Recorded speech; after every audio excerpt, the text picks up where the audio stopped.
Bonjour ou bonsoir à tous et à toutes. Aujourd'hui, j'ai décidé de répondre à une question qui m'a été posée, à savoir est-ce que le diagnostic du borderline est facile à poser ou est-ce que ça peut être une erreur de diagnostic.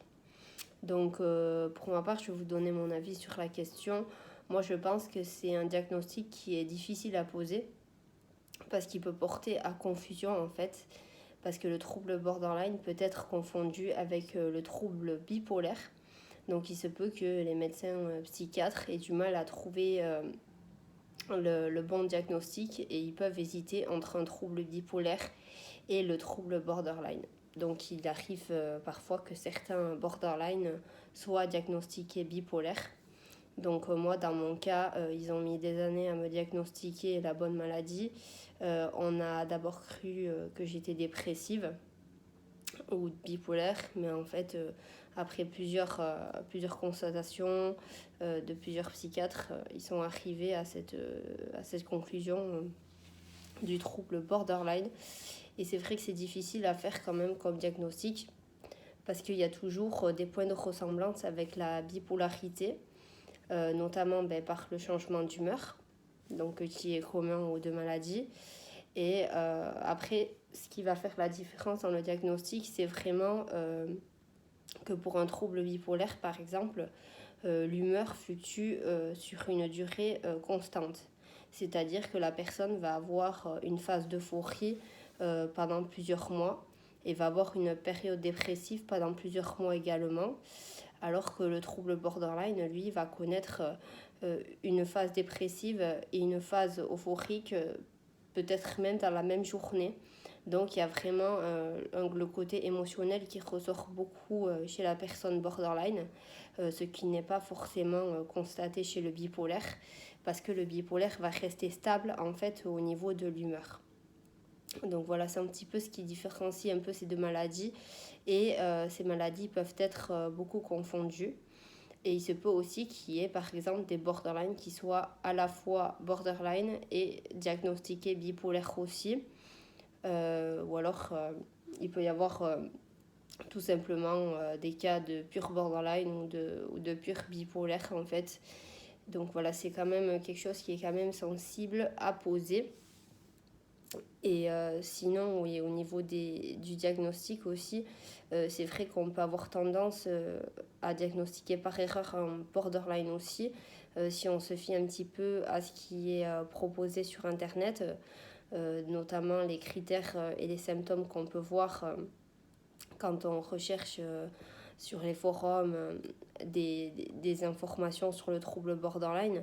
C'est vrai qu'on peut cataloguer quelqu'un d'un petit peu impulsif de directement borderline, alors que c'est plus profond que ça. Là, c'est vraiment un trouble qui s'installe sur plusieurs années, qui a démarré dans l'enfance.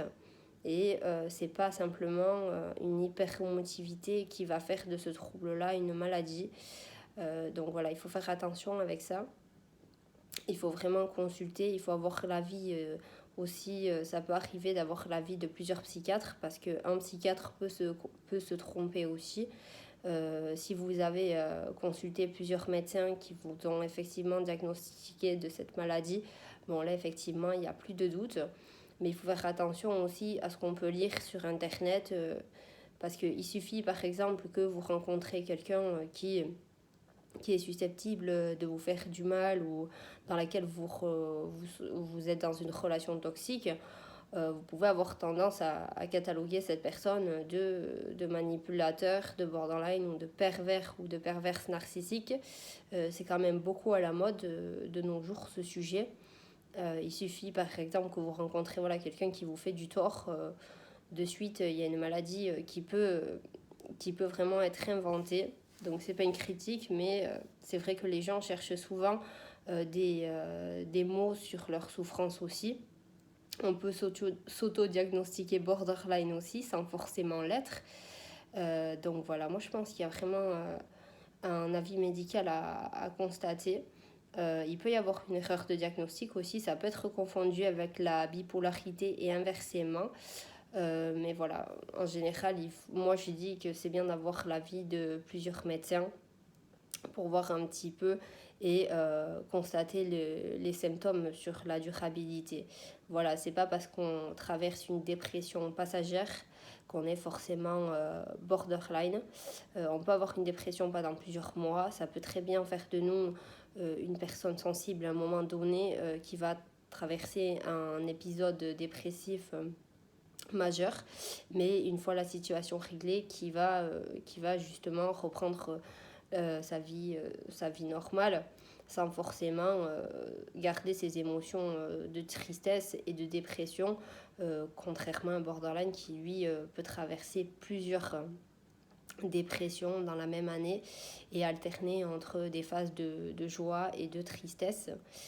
Et donc voilà, faut faire attention à ça aussi, il faut vraiment se poser des bonnes questions, regarder au fond de soi, au fond des symptômes qu'on peut observer en nous-mêmes, ou si c'est une question qui est posée par la personne qui m'a posé cette question, est-ce que si c'est pour elle ou pour un proche, il faut observer voilà, la constance des symptômes surtout, et l'avis médical également.